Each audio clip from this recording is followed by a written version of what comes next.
चीन के राष्ट्रपति शी जिनपिंग के हाथ में सत्ता अब अनिश्चित काल तक के लिए आ गई है। अब जिनपिंग अनिश्चित काल तक के लिए राष्ट्रपति रह सकेंगे। चीन में इस बदलाव के बाद लोकतंत्र की उम्मीद भी खत्म कर दी गई। चीन में राष्ट्रपति शी जिनपिंग के शासनकाल में कई बार सोशल मीडिया पर भी सेंसरशिप लगाई गई है।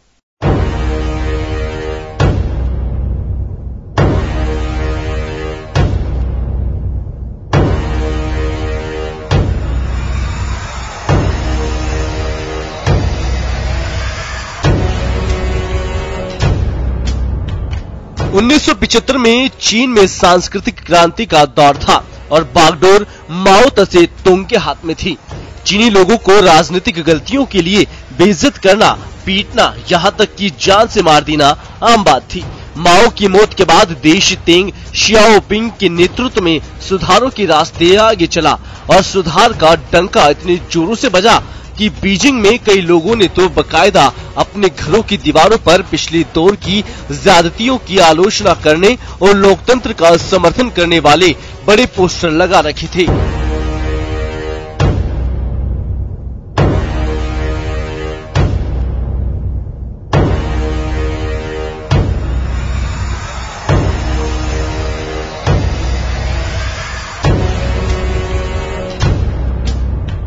शी जिनपिंग के अनिश्चित काल तक के लिए राष्ट्रपति बने रहने के निर्णय ने लोकतंत्र को झटका दिया है। पश्चिम के ज्यादातर विश्लेषक अब यही मान रहे हैं कि चीन ने यह साफ कर दिया है कि चीन ज्यादा लोकतांत्रिक और खुला बनेगा, ऐसा कदापि नहीं था।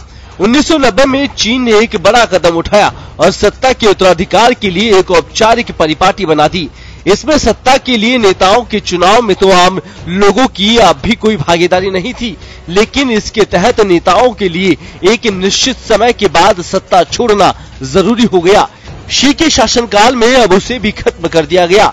शी अब देश की सत्ता पर जब तक जी चाहे बने रह सकते हैं और इस तरह से वे माओ के बाद सबसे शक्तिशाली नेता बन गए हैं।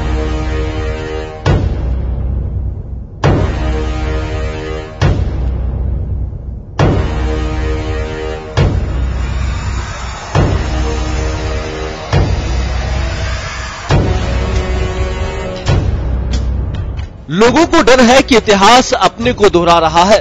चीन के सरकारी अखबार चाइना यूथ डेली के पूर्व संपादक ली दांतोंग कहते हैं, मेरी पीढ़ी ने तो माओ का दौर देखा है, वह युग खत्म हो चुका है। आखिर हम एक बार फिर पीछे कैसे जा सकते हैं? आज का चीन भी माओ के दौर की उठापटक से काफी दूर है। तब बीजिंग के तियानमेन चौराहे पर भ्रष्टाचार और दमघोटू राजनीति के खिलाफ आवाज बुलंद हुई थी। तेंग ने उससे बेरहमी से कुचलने का आदेश दिया, जिसके नतीजे में सैकड़ों या शायद हजारों लोग मारे गए। इसके बावजूद पार्टी ने अपना नियंत्रण बनाए रखा और अर्थव्यवस्था तेजी से आगे बढ़ी।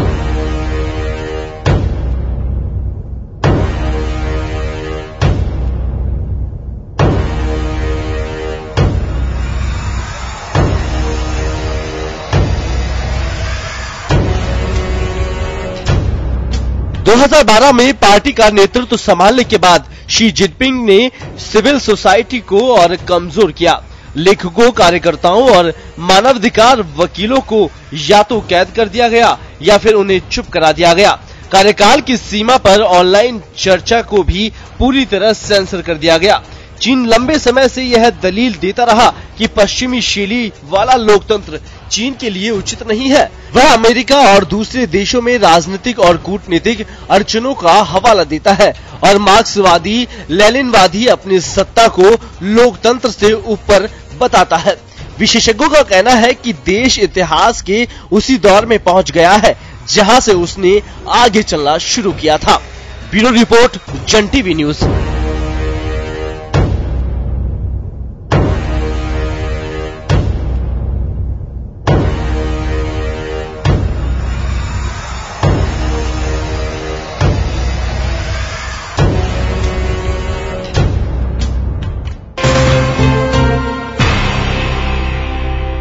देश विदेश में फिलहाल वक्त हो चला एक ब्रेक का। ब्रेक के बाद जल्द हाजिर होते हैं।